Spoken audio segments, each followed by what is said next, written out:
Hello leaders, thank you for tuning in to yet another video vignette from the TheLabLeaderCoach.com video series. Welcome, I'm Patty Eshelman and today I'll be discussing teamwork.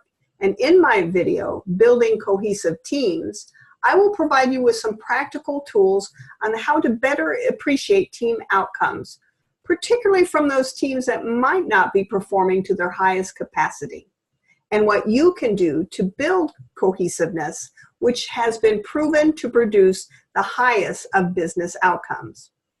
One of the most impactful leadership skills that I'm aware of is the ability to inspire, influence, and enable others to be successful. Allowing those people to work together on a project or on a common goal has a significant impact on organizational success. Additionally, it has been proven that employees that participate on a great team walk away with improved job satisfaction and high engagement. Just another reason for leaders to be committed to building cohesive teams and facilitating their progress. So let's go ahead and get started with the video today. And these are the objectives that I'll be covering. First, I will provide an overview of the basic dynamics of a team and how that differs from a work group. Second, I will help you understand what a cohesive team looks like and how you can encourage cohesiveness within your own teams. And third, you will learn the 5 most common dysfunctions of a team and what you can do to not only recognize these pitfalls, but what you can do to actively help the team overcome them.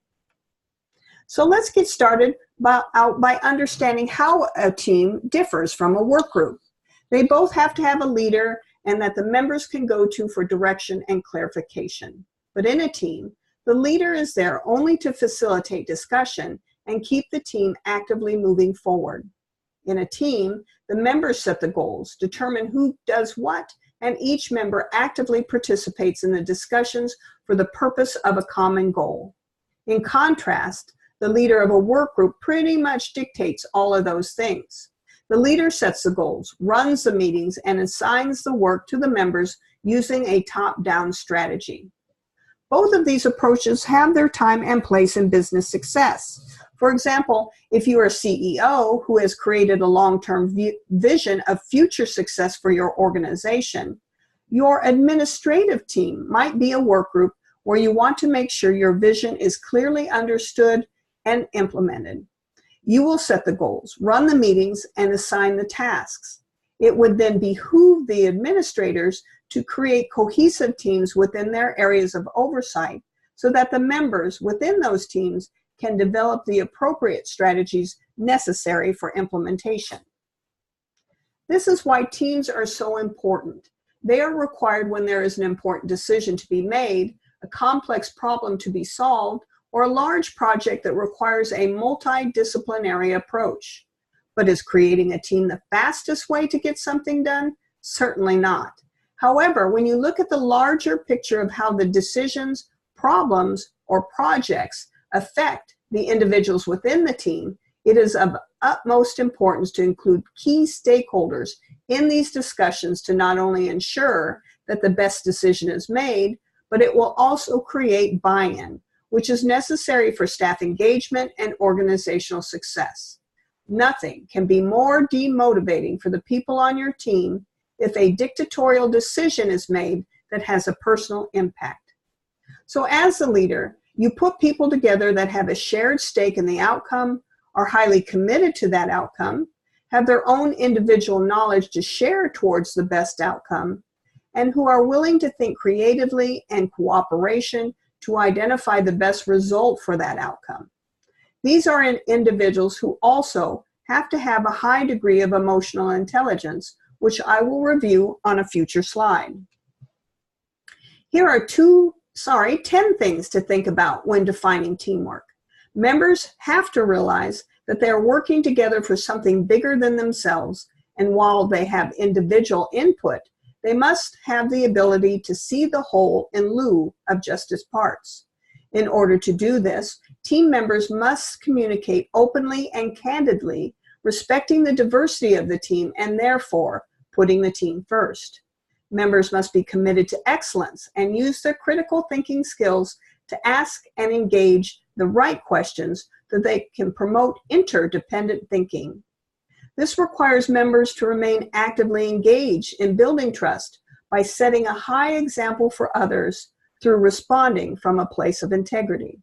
And finally, as we will learn here shortly, it can be very important to identify when your fertile ground of progress is being held back by the overgrowth of a weed, a wild plant growing where it is not wanted and in competition with the cultivated plants, those who desire to be part of the solution, not the problem.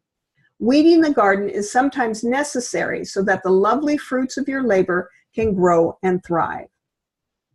Most of you have probably heard of the 4 stages of team growth. Understanding this predictable group dynamic can go a long way to help the team overcome challenges and stick with the process until the final outcome is achieved. The first stage of team growth is forming. This is the honeymoon phase of any new team process. Members feel proud to have been chosen and are excited about the opportunity to be involved. And while they may feel some anxiety around what might be expected of them and fear what is ahead, they initially create short-term attachments to the team. This uncertainty encourages more of a work team mentality, where team members are looking more from the leader to set the direction, clarify the goal, and establish the expectations of their behavior and involvement. This is both very appropriate and a necessary stage in the team, as a leader must be able to clearly articulate the project and what he or she is hoping to accomplish. Once these items have been fully vetted, the leader must then step aside and only facilitate team discussion and keep the project moving forward. The leader in a team is there to answer questions to provide clarity, not to dictate the direction of the team. After the team has established or formed, it is very easy to see them step into the next phase, which is storming. This is when the individual members begin to struggle with how to blend their own input into the larger context of the team. They are each trying to find their own way and to settle into the team dynamic, and thus feel a lot of frustration, anxiety, and confusion.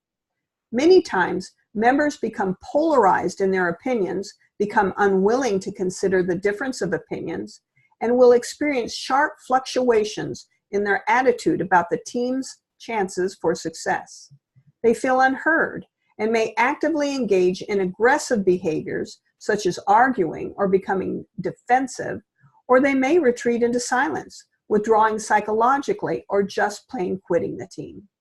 There's a lot of mistrust in this stage of team dynamic, as individuals may begin to question why they or certain people were chosen for the team. They might even start forming alliances and choosing sides. The leader's role in this normal stage of storming is to encourage the surfacing of conflict while maintaining the ground rules of behavior. You want all of the diversity of thought to get out on the table, but you also must insist that people respect boundaries. This is a time also to be aware of members who are unwilling to be part of the solution and who may take their aggressive behavior to the extreme. Here is where the leader must have the strength to first individually coach the person or weed the garden if this team member is absolutely resistant to change. The team must also watch for people that retreat into silence. They need to be heard too, so asking them to share their thoughts is vital. Finally, it is also critical to have a good scribe during the storming stage, someone who can document all the thoughts in the room. This works well by using a flip chart, or sometimes I've used large pieces of paper taped to the wall so that you can continue to add additional thoughts without having to flip the paper over or remove the previous thoughts from view. It may sound challenging, but you simply must get all the thoughts and difference of opinion out into the open so that you can then begin to narrow down these ideas in a more constructive manner. The storming stage more often takes the longest of all the stages within a team project, but the more you work through this stage and embrace the conflict, the better and faster the outcome. I had a mentor who used to say, quote, "You must go slow in order to go fast," unquote. It is not until everyone feels as if they've been heard and had their thoughts considered will the team be able to go into the next stage. The next stage of team dynamics is norming. This is a time of great relief for the team. They have literally passed through the storm and can now see the light of day. Team members can now begin to feel a sense of cohesion and acceptance of others on the team.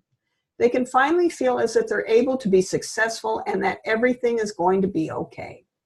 The behaviors you see in a team that is norming include laughing and joking around. The team is looking for ways to achieve harmony and are now able to give and receive constructive feedback. While there might be the occasional slide back into disagreement, the team is now willing to discuss these differences more effectively while respecting the ground rules and boundaries of the team. This healing energy is required for the team to then enter into the next phase. This is where the team can really perform. Every member now has a better understanding of everyone's strengths and weaknesses so that, without judgment, they're able to use these qualities to create a successful outcome. Members have a close attachment to the team and feel very satisfied with the team's progress. This is the definition of cohesiveness, the ability of a team to work in synergy and accomplish the desired outcome of the project. Once a team is able to achieve this unity and feels pride in their accomplishments, cohesiveness becomes the measurement of the members' attraction to the group and the feeling of almost sadness when the project has been completed. The personal impact for having worked on a cohesive team, however, is almost immeasurable. Each member walks away from the experience with increased self-esteem, increased morale and engagement, which leads to increased individual performance. So not only does the team accomplish great success for the organization, but the individual members of that team now leave the group creating additional success. While this is the positive impact of a high-performing and cohesive team, the opposite can also certainly be true. If you were part of a team that never had the chance to fully work through all 4 stages of team dynamics to get to a positive outcome, you may walk away from that experience demotivated, demoralized, and feeling disengaged. In this situation, your ability to increase your success or that of the organization are severely limited and can even be detrimental. Therefore, cohesion in the workplace could, in the long run, dramatically impact the rise or demise of success within your organization. While I have already defined the 10 expectations of teamwork, here is how we can purposely be applied to help us understand what a cohesive team looks like. Members of a cohesive team share a genuine connection to each other and care about each other. They can engage in appropriate and open communication that is direct, frequent, and credible. Participation on the team is equally distributed, with equal engagement by all and equal accountability for both success and setbacks. Each member strives to blend their individual contributions, working in harmony with the team with a shared sense of commitment and co-destiny, understanding that they're each working towards something bigger than themselves. This can only be accomplished if the team has a fearless and honest commitment to surfacing and resolving conflict in a positive manner. As previously mentioned, the connection between team cohesiveness and team member emotional intelligence is so strong that it bears review. EQ, or emotional intelligence, has been used by Fortune 500 companies for decades as a better predictor for business success than IQ, or traditional intelligence. It is comprised of 4 categories: self-awareness, self-management, social awareness, and social skills. If you are a person strong in self-awareness, you have a keen understanding of both your individual strengths as well as weaknesses. This knowledge helps you understand your moods and emotional triggers so that you can be prepared to self-manage should an event occur that has an effect on your emotions. When you can successfully self-manage, you are able to control or redirect disruptive or negative behaviors so that you can remain cool and calm in any given circumstance. EQ, also includes the ability to understand the emotions of others through social awareness. This ability allows you to have empathy for others and is at the foundation of positive and effective relationships, which could not happen without great social skills. You have great social skills when you're able to combine self-awareness, self-management, and social awareness to build strong and enduring positive relationships. This is at the foundation for good rapport, which is at the heart of solid personal and professional networks. Now that we know what a cohesive team looks like, what are the problems that can get in the way of a team becoming cohesive? For this information, we turn to a leading expert on teams, Patrick Lencioni, who describes the 5 dysfunctions of a team. At the base, and of great importance, is the absence of trust. Next is fear of conflict, followed by lack of commitment, avoidance of accountability, and finally, inattention to results. In his book, The Speed of Trust, The One Thing That Changes Everything, Stephen M.R. Covey writes, quote, "Trust impacts us 24/7, 365 days per year. It undergirds and affects the quality of every relationship, every communication, every work project, every business venture, every effort in which we are engaged.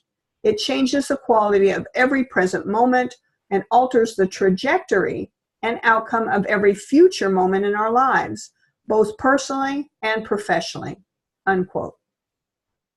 Therefore, trust is at the foundation of a cohesive team, and why the absence of trust is the most common issue in a dysfunctional team. If you remember back to the storming stage of team building, this is where trust has its roots. While storming, team members are challenging trust while also building it. Therefore, communication during the storming stage has to be transparent and open. Everyone must be inclusive and talk openly about their needs and aspirations. Perceptions in the storming stage are also tested, with the final intention of releasing judgment and releasing one's attachment to being right. And of course, the storming phase is all about surfacing and resolving conflict. If a team has a fear of conflict, they will never get past the storming stage and will instead give up due to the anxiety conflict can cause. This is where the leader can step in and encourage conflict resolution. Using the crucial conversation skills as taught by the experts at Vital Smarts, a leader can facilitate the group into focusing on the common goal or what it is they really want to accomplish. It is important for the leader to acknowledge and document the issue at heart for each team member, reinforcing why a good scribe during these meetings is so important. A leader can help the team members master the stories in their heads by asking them why they feel the way they do, getting to the root of their story. Have they been a victim in a situation that strongly impacts their opinion on the project? Do some members see other members as villains and are unwilling to remain open to thoughts different than their own?